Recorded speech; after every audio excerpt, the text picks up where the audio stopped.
तो दोस्तों, आज फिर से मैं हाजिर हूं एक बहुत ही जबरदस्त शॉकिंग सस्पेंस थ्रिलर मूवी को लेकर, जिसे हाल ही में रिलीज किया गया है।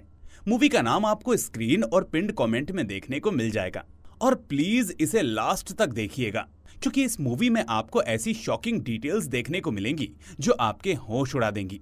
तो चलिए अब बिना देरी किए शुरू करते हैं आज की ये एक्सप्लेनेशन।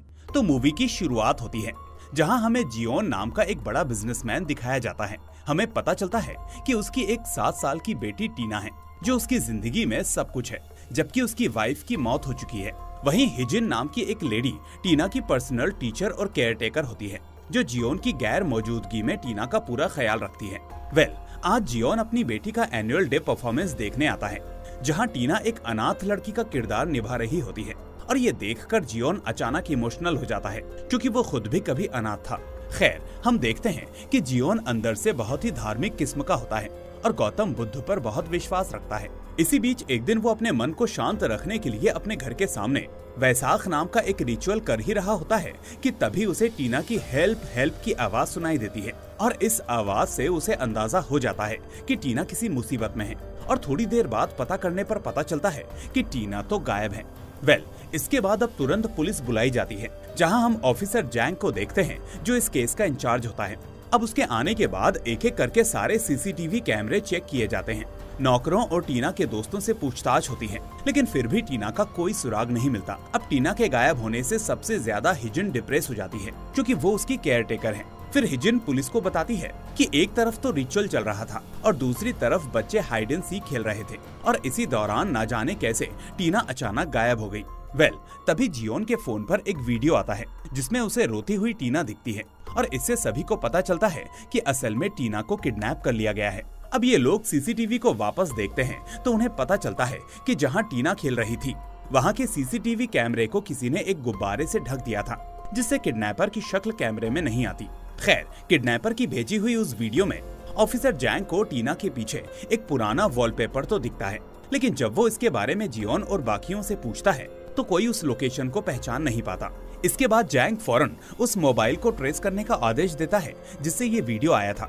अब जैंग जियोन से पूछता है कि क्या आपको किसी पर शक है, तो जियोन बताता है कि हाँ, मुझे अपने पुराने दोस्त फूजी पर शक है, क्योंकि फूजी को मैंने अपने रिचुअल का इन्विटेशन नहीं दिया था, लेकिन फिर भी वो यहाँ आया था। फिर जैंग पूछता है कि आखिर उसके आने से किडनैपिंग का क्या लेना देना, और वो ना बुलाने पर ऐसा क्यों करेगा। तो जियोन बताता है कि असल में फूजी को अपने लड़के की सर्जरी के लिए कुछ पैसे चाहिए थे, इसलिए मैंने उसे $3000 दिए थे, और तभी शायद तिजोरी में रखे पैसे देखकर उसकी नीयत शायद खराब हो गई होगी और वो यहाँ चोरी के लिए आया होगा। लेकिन जब चोरी नहीं कर पाया तो मेरी बेटी को ले गया होगा ताकि फिरौती मांग सके।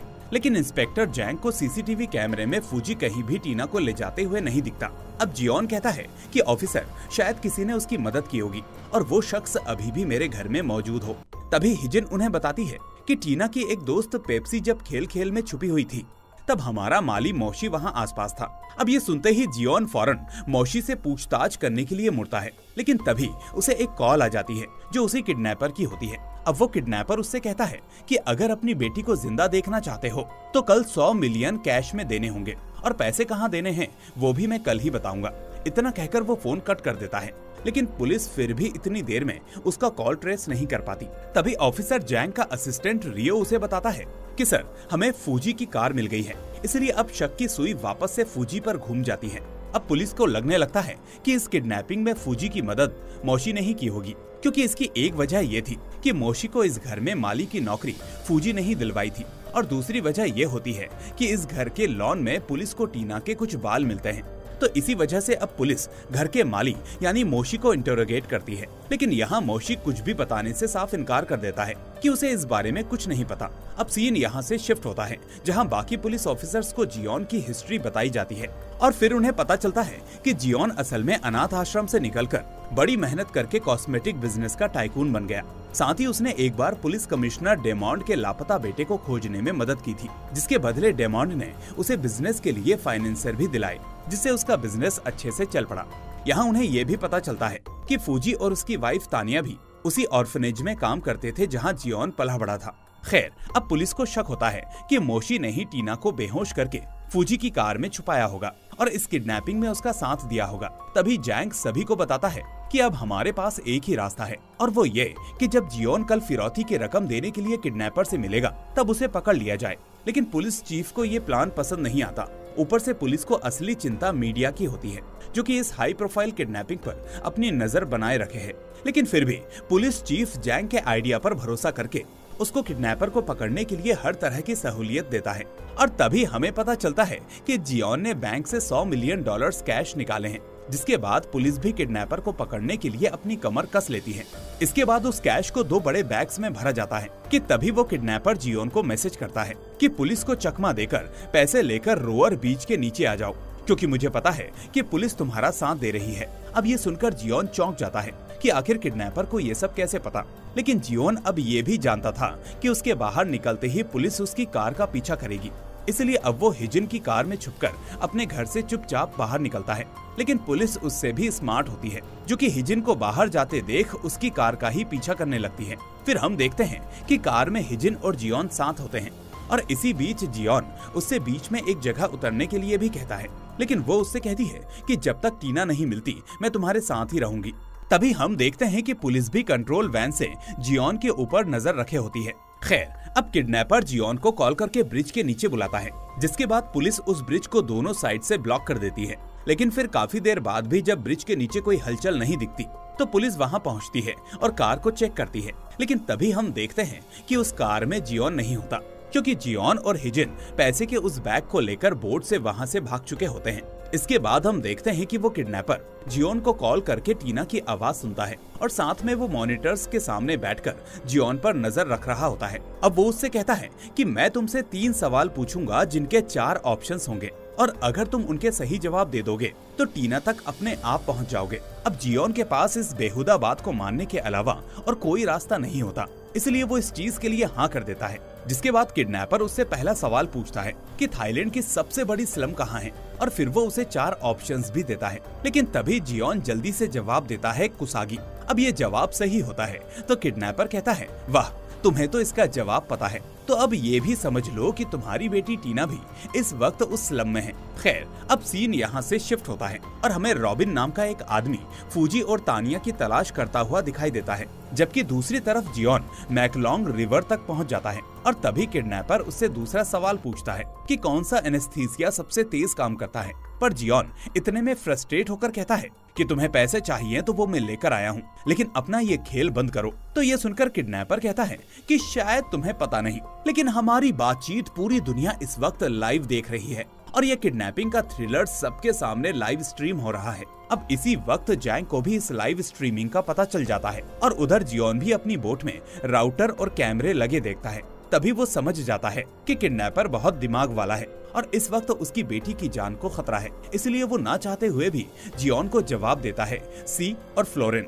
अब ये जवाब भी सही होता है, और फिर हम देखते हैं कि इस किडनैपिंग के थ्रिल को पूरे देश के साथ साथ तमाम मीडिया चैनल्स भी ब्रॉडकास्ट करने लगते हैं। लेकिन इन सब बातों से जैंग का चीफ बौखला जाता है, और वो आखिर में जैंग को 48 घंटे का अल्टीमेटम देकर कहता है कि 2 दिन के अंदर तुम्हें इस केस को सॉल्व करना होगा, अब बहुत हो गया।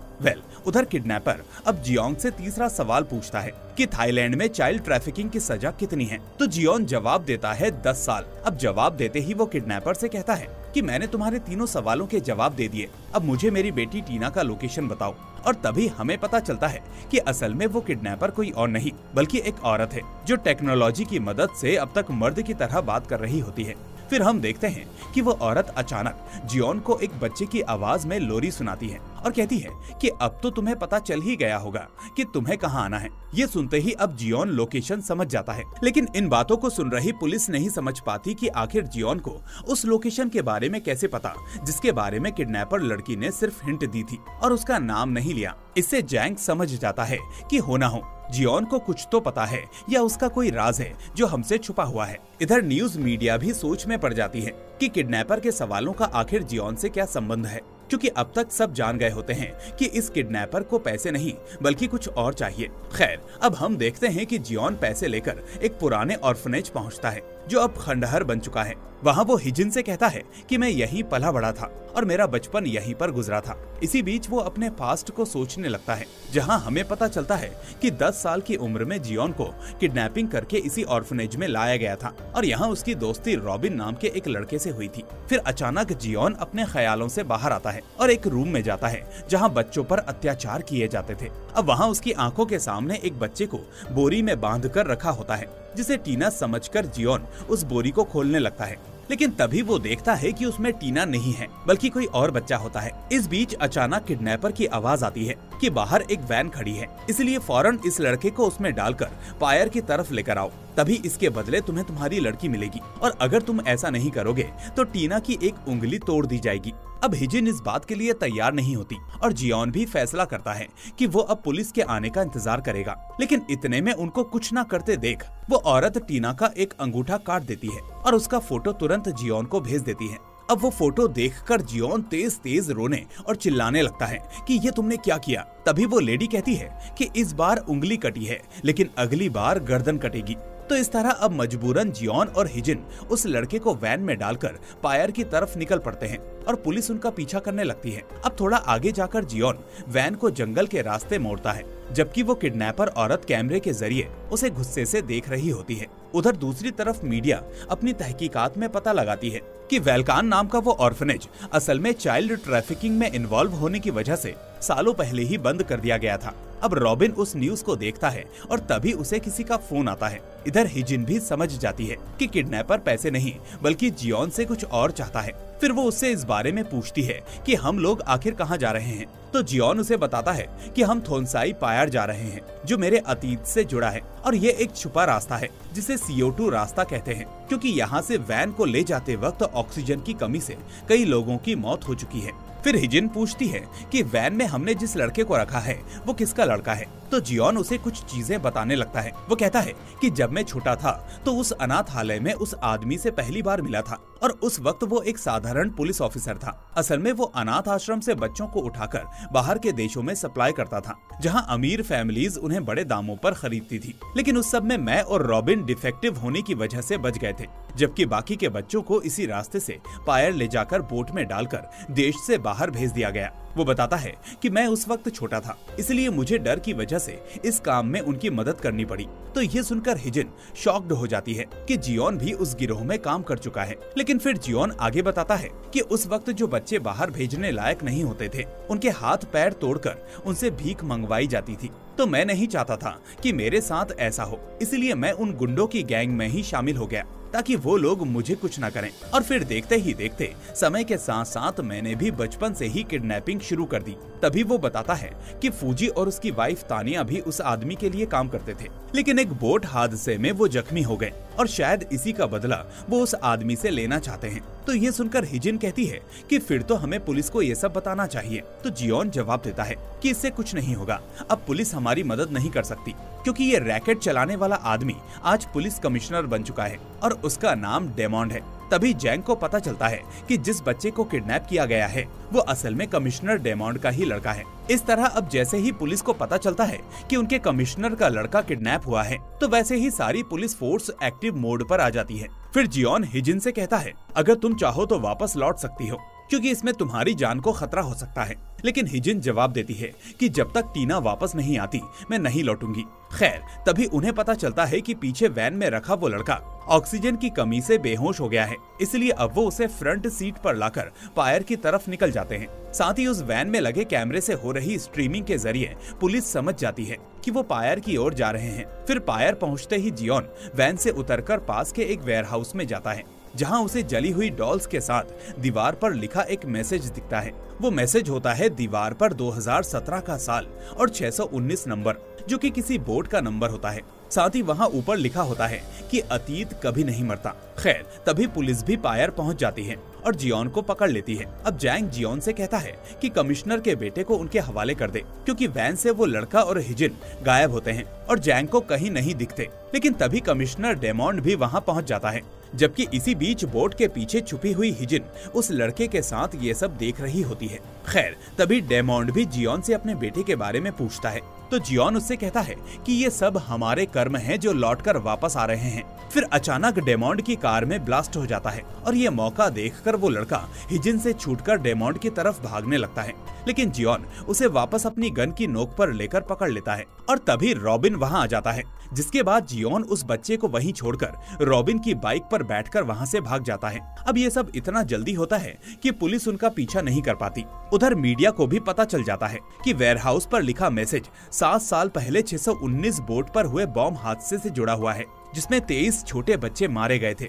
और उस वक्त उस केस की तहकीकात एक लेडी पुलिस ऑफिसर रैनी कर रही थी। अब रैनी को शुरू से लगता था कि इस हादसे के पीछे गहरा राज छुपा है, क्योंकि उन बच्चों को रिफ्यूजी करार दिया गया था और आखिर में कोई रिफ्यूजी बच्चों को क्यों ही मारेगा। लेकिन फिर बाद में उस केस को पुलिस ने दबा दिया था, इसलिए अब मीडिया को लगता है कि किडनैपर उस 7 साल पुराने हादसे का राज खोलना चाहता है। इसी वजह से अब मीडिया डेमोंड से सवाल करती है, लेकिन वो सिर्फ इतना कहकर पल्ला झाड़ लेता है कि पुलिस तहकीकात कर रही है और आप लोग शांति बनाए रखिए, जो भी होगा वो आपके सामने आ जाएगा। अब पुलिस को पता चलता है कि जियोन जिस फोन से किडनैपर के कांटेक्ट में था, वो फोन असल में रॉबिन का था, जो उसके बचपन का दोस्त है और उसी अनाथ आश्रम में पला बड़ा है। उधर हम देखते हैं कि रॉबिन जियोन को फूजी के घर छोड़ता है। अब जियोन जब अंदर पहुंचता है तो वहां फूजी तो नहीं, लेकिन उसकी वाइफ तानिया मौजूद होती है। अब जियोन को शक होता है कि फूजी ने ही टीना को किडनैप किया होगा और तभी दीवार पर लगा वॉलपेपर देखकर उसका शक यकीन में बदल जाता है,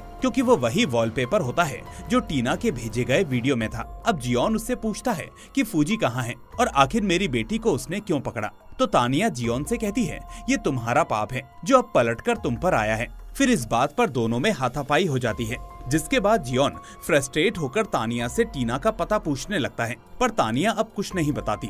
तो जियोन तानिया के बीमार बेटे को टॉर्चर करने लगता है। इसी बीच तानिया का बेटा जियोन को चाकू मारने जाता है, लेकिन गलती से तानिया घायल हो जाती है और फिर जियोन भी उसके बेटे को मार देता है और वहाँ से चला जाता है। तभी हमें पता चलता है कि उसी रूम के सामने वाली रूम में वो किडनैपर औरत रहती है, जहाँ उसके पास बेड पर पड़ी हुई टीना भी हमें दिखाई देती है। इस बीच फूजी भी हमें कहीं दिखाई देता है, जिसको किसी ने पकड़ कर रखा था, लेकिन तभी वो अपने सामने लगे टीवी पर देखता है कि जियोन ने उसकी वाइफ और बेटे को मार दिया है, जिससे गुस्से में आकर वो अपने आप को छुड़ाता है और जियोन को मारने निकल पड़ता है। फिर हम देखते हैं कि वो किडनैपर लेडी तानिया के पास आती है, जो अभी अपनी आखिरी सांसें ले रही होती है। अब वो तानिया को एक लड़की का फोटो दिखाकर पूछती है कि क्या तुम्हें ये लड़की याद है। तो कहानी यहाँ से 7 साल पीछे चली जाती है, जहाँ हम इस फोटो वाली लड़की नीमू और उसकी माँ यानी इस किडनैपर लेडी एमी को देखते हैं, जो कि नीमू की माँ होती है। अब हैरानी की बात ये होती है कि मोशी असल में एमी का हस्बैंड और नीमू का फादर होता है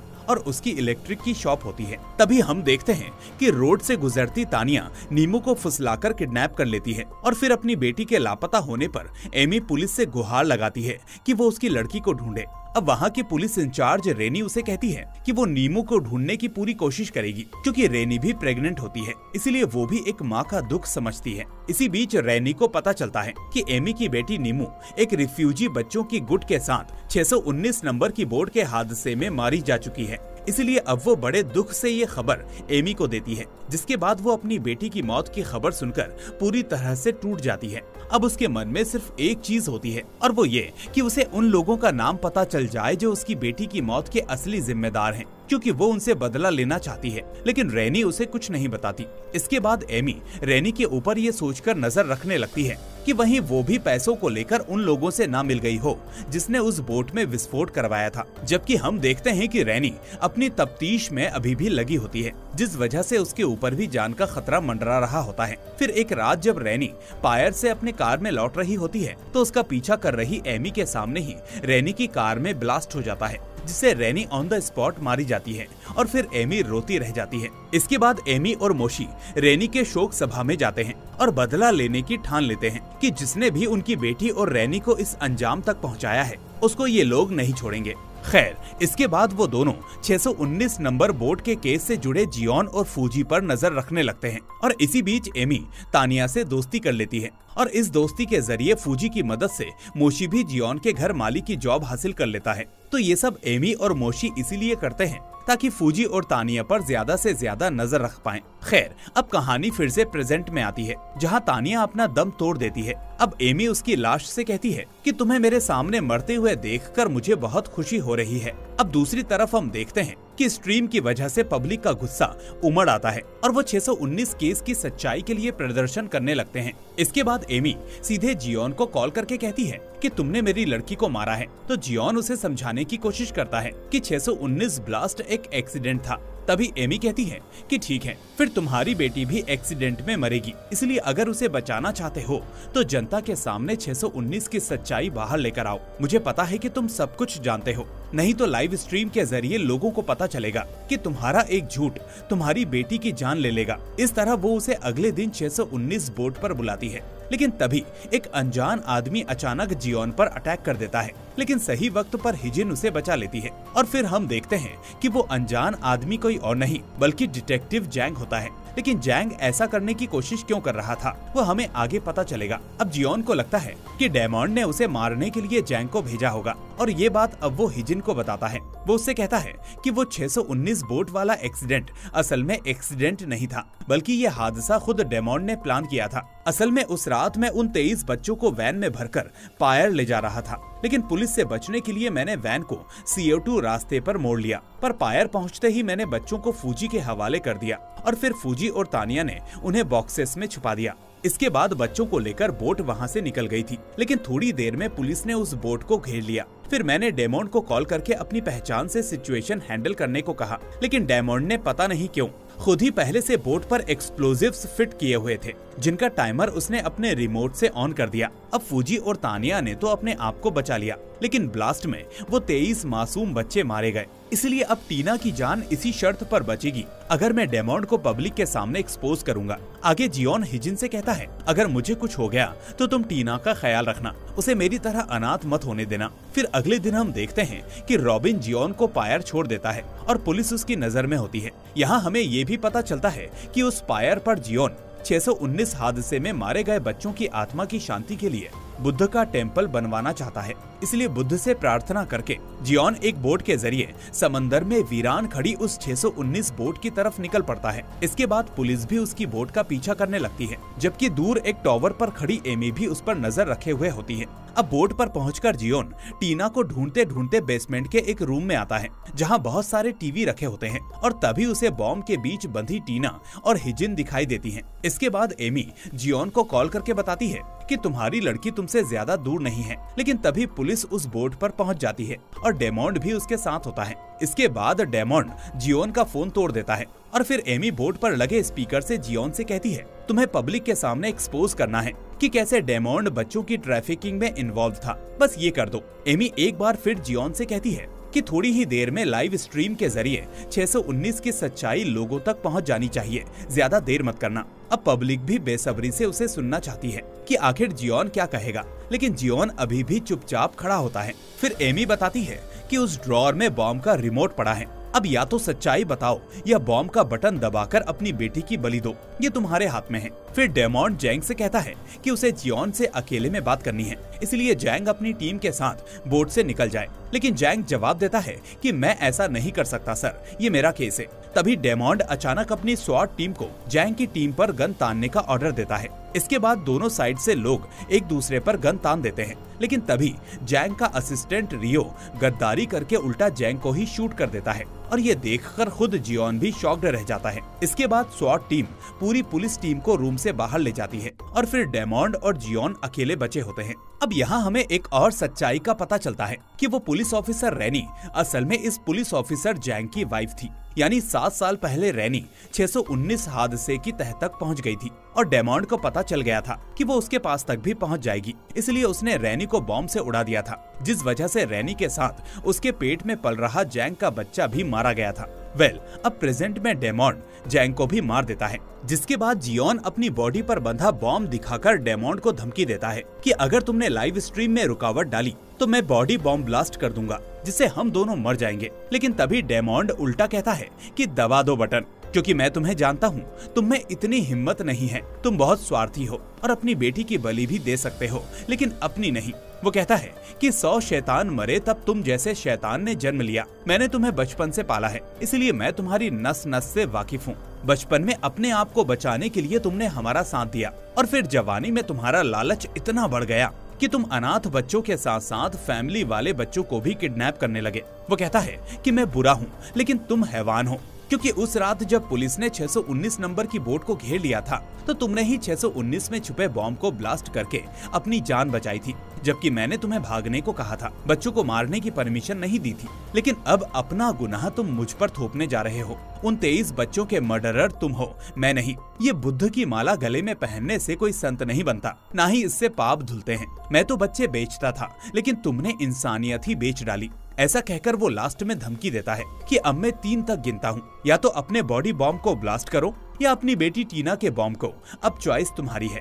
और दोस्तों, यहाँ वो होता है जिसके बारे में हम सोच भी नहीं सकते, क्योंकि अगले ही पल जियोन रोते रोते टीना के रिमोट का बटन दबाकर उसके बॉम्ब को ब्लास्ट कर देता है, जिसके बाद डेमॉन्ड कहता है कि यही तुम्हारी असलियत है। तुम जैसा गंदा इंसान मैंने अपनी जिंदगी में नहीं देखा। अब डेमॉन्ड रियो से कहता है कि इस जियोन के खिलाफ रिपोर्ट बनाओ। दूसरी तरफ हम देखते हैं कि जियोन का ये फैसला देखकर एमी की आंखों से भी आंसू बहने लगते हैं कि ये आदमी इतना बड़ा दरिंदा है जो इसने खुद को बचाने के लिए अपनी बेटी की जान ले ली। खैर, दूसरी तरफ रिकॉर्डिंग के जरिए जियोन और डेमॉन्ड की सच्चाई पब्लिक के सामने आ जाती है।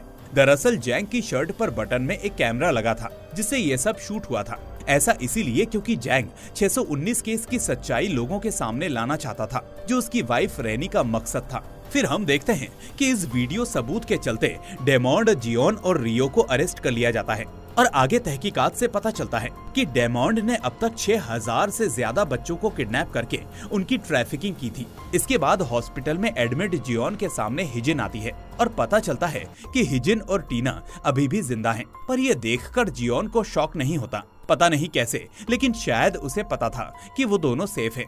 दरअसल उसने ये सोचा था कि जो औरत अपने बच्चे का बदला लेना चाहती है वो कभी किसी दूसरे मासूम बच्चे का कत्ल नहीं करेगी, वो भी बॉम्ब लगाकर। लेकिन ये बात जियोन अब तक किसी को पता नहीं चलने देता कि उसे हिजिन और टीना के सेफ होने की बात पता थी जब उसने रिमोट का बटन दबाया। फिर हमें पता चलता है कि असल में एमी ने टीना और हिजिन को बॉम्ब से बांधने का सिर्फ नाटक किया था और असली बॉम्ब तो उसने किसी दूसरी बोट में रखा था, क्योंकि एमी को लगता था कि जियोन जैसे शैतान का कोई भरोसा नहीं कि वो अपनी बेटी को ही मार दे। इसी बीच यहाँ जियोन को एक और चीज पता चलती है कि 619 हादसे में हिजिन के 8 साल के बच्चे की भी मौत हुई थी। और ये सुनकर जियोन पूरी तरह से सरप्राइज्ड हो जाता है, क्योंकि उसे इस बात का अंदाजा नहीं था। खैर, अब हिजिन उससे कहती है कि हम वो पेरेंट्स हैं जिनकी फैमिली को तुमने बर्बाद किया। 7 साल पहले रैनी की मौत के बाद 619 केस को बंद कर दिया गया, जिसके बाद उस हादसे में मारे गए बच्चों के माँ बाप ने अपना एक संगठन बनाया जिसे जैंग लीड कर रहा था। वो कहती है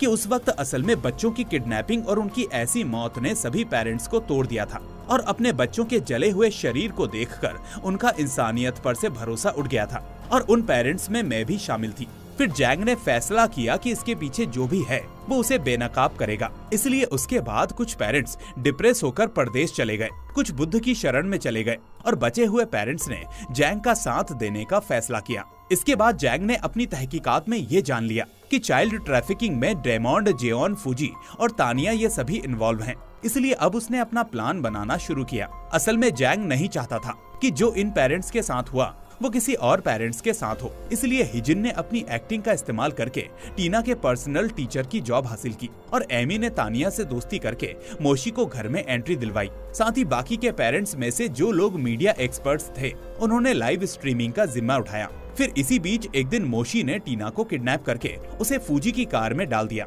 और फिर घर के बाहर आते ही जैंग ने फूजी को बेहोश करके किडनैप कर लिया और उसे कहीं बंदी बनाकर रख दिया। इसके बाद मोशी ने बड़ी ही अक्लमंदी से टीना को जैन की कार की डिग्गी में छुपाया, जहां से हिजिन ने उसे एमी तक पहुंचाया। फिर एमी ने जियोन से कांटेक्ट किया और इस किडनैपिंग का गेम शुरू हुआ। इसके बाद हिजिन ने टीना का विश्वास जीतकर उससे रोने की एक्टिंग करवाई और उसका अंगूठा काटना सिर्फ एक मेकअप का कमाल था। वो कहती है कि तुम असल में अपनी बेटी को नहीं बल्कि अपने उस राज को छुपाना चाह रहे थे, जो दुनिया के सामने आता तो तुम्हारी पोल खुल जाती। अब हिजिन जियोन से कहती है कि हम तो सिर्फ सच बाहर निकालना चाहते थे, लेकिन तुमने तो हैवानियत को भी पीछे छोड़ दिया। लेकिन तभी जियोन उसे उस रात की सच्चाई बताता है कि उस रात में रॉबिन के साथ उन 23 बच्चों को वैन में डालकर पायर ले जा रहा था। मुझे भी बचपन से यही सब सिखाया गया था। मैंने जो देखा वही सीख लिया, लेकिन बच्चों को मैंने नहीं मारा। असल में मैंने उस रात पुलिस से बचने के लिए वही CO2 रूट पकड़ा था, लेकिन पायर पहुंचने पर मुझे पता चला कि सारे बच्चे सफोकेशन से मर चुके हैं। उस रात मैं समझ नहीं पाया कि क्या करूं। मैंने उसी रात इस काम को छोड़ने का फैसला लिया, लेकिन मेरा दिमाग मेरे काबू में नहीं था, क्योंकि मेरे हाथों से बच्चों की अनजाने में मौत हो गई थी। इसलिए आखिर में मैंने उन्हें बक्से में भरकर समंदर में फेंकने का फैसला लिया। लेकिन मैं ये भी जानता था कि अगर ये बात डेमोंड को पता चली तो उसका मुझ पर से विश्वास उठ जाएगा। इसलिए मैंने पुलिस को इन्फॉर्म करके बोट को बॉम्ब ब्लास्ट में उड़ा दिया। पर हिजिन कहती है कि कुछ भी हो, लेकिन बुद्धा तुम्हें कभी माफ नहीं करेंगे और ये सफाई नहीं दो, क्योंकि कल तुमने ही अपनी बेटी को रिमोट से उड़ा दिया था। अब ये नहीं बोलना कि तुम्हें पता था कि वो जिंदा है। तो इस बात पर जियोन कुछ नहीं कहता और बस अपनी बेटी का चेहरा देखता रहता है। फिर सजा के कुछ दिनों बाद एक अनजान शख्स जेल में डेमोंड का गला दबाकर हत्या कर देता है, जिसे मीडिया के सामने खुद को मारना बताया जाता है। अब रॉबिन, जो अब तक आजाद था, वो कोर्ट के सामने जमा भीड़ के पास बॉम्ब ब्लास्ट करके सभी का ध्यान भटकाना चाहता था, ताकि वो जियोन को वहाँ से भगा सके। लेकिन तभी रास्ते में कुछ आवारा बच्चे उसे घेर लेते हैं और उनमें से एक लड़का रॉबिन की कार में पड़ा बॉम्ब रिमोट खिलौना समझकर चुरा लेता है। उधर हॉस्पिटल से जियोन को कोर्ट ले जाया जाता है, जहाँ कोर्ट के बाहर लोगों का गुस्सा उस पर उमड़ पड़ता है। खैर, अब रॉबिन अपनी कार लेकर वहाँ पहुँचता है और तभी हम देखते हैं कि उसी भीड़ में फूजी भी आया होता है, जो अपनी वाइफ और बेटे की मौत का बदला जियोन से लेना चाहता था। इसके बाद हिजिन भी टीना को वहाँ लेकर आती है और यहाँ अपनी बेटी को देखकर जियोन बहुत इमोशनल हो जाता है। अब मौका मिलते ही रॉबिन ब्लास्ट करने के लिए रिमोट ढूंढने लगता है, जबकि फूजी जियोन को मारने के लिए गन निकाल लेता है। लेकिन सेम मोमेंट पर वो बच्चे रिमोट को खिलौना समझकर खेलने लगते हैं और फिर अचानक वो रिमोट उनके हाथ से नीचे गिर जाता है और उसका बटन दब जाता है। ऐसा होते ही रॉबिन की कार में ब्लास्ट हो जाता है और उसके चिथड़े उड़ जाते हैं, जिसके बाद भीड़ में भगदड़ मच जाती है। अब इस सब से डरकर टीना अपने पापा जियोन की तरफ भागती है, लेकिन फूजी ये देखकर अब जियोन को नहीं बल्कि टीना को अपनी गन का निशाना बनाता है। ये नोटिस करते ही अब जियोन अपनी बेटी को बचाने भागता है, लेकिन तभी ये मूवी यहीं पर एंड हो जाती है, ये बिना दिखाए कि आखिर उसने किसको शूट किया। तो दोस्तों, मुझे लगता है कि इस सब में जियोन को उस जुर्म की सजा मिल चुकी थी जो उससे अनजाने में हुआ था। हालांकि अभी भी सच्चाई सभी से परे रह गई थी कि उसने अपनी बेटी को मारने के लिए उस रिमोट का बटन नहीं दबाया था, बल्कि वो जानता था कि उसकी बेटी टीना सेफ है। और मूवी में जो वो रिचुअल कर रहा होता है, साथ ही बुद्धा के स्टेचू के लिए सोच रहा होता है, वो इसीलिए था क्योंकि उसके अंदर उस धमाके को लेकर गिल्ट था जिसमें उन मासूम बच्चों की जान गई। यानी अगर वो सच में हैवान होता तो उसे ना तो कोई गिल्ट होता और ना ही कोई रिचुअल करता। तो इसी के साथ ये मूवी यहीं पर एंड हो जाती है। और अगर आपको मेरी ये एक्सप्लेनेशन पसंद आई तो इस वीडियो को लाइक करके अपने दोस्तों के साथ शेयर करना मत भूलना। साथ ही अगर आप नए हैं तो चैनल को सब्सक्राइब करके नोटिफिकेशन बेल को भी दबा देना, ताकि कोई भी वीडियो आपसे मिस ना हो। तो चलिए, अब मैं मिलूंगा आपसे अगली ऐसी ही शानदार मूवी के साथ। Till then, take care and thanks for watching.